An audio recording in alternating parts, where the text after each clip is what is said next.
welcome back to the channel. This is your girl SJ here.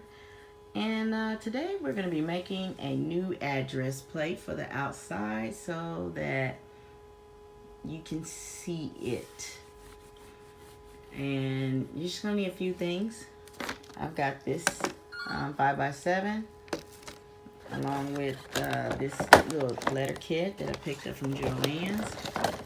And of course I got my craft bag that has the glue gun, the diamond wrap, E6000, and there's even some rhinestone stickers.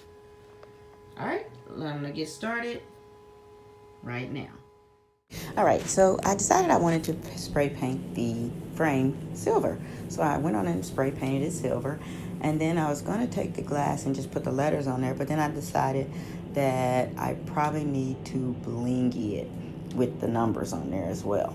So I'll be right back with the rhinestones on there.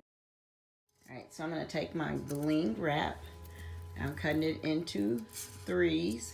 And I'm going to outline here to give it a little bit of a blingy look. Alright, so I've got the rhinestones on. I put my numbers in. And now we have the finished product. This is my address label that I'm going to put on my pillar. And this is a real life project. Stay tuned for more projects. It's DIY week. Thanks for watching.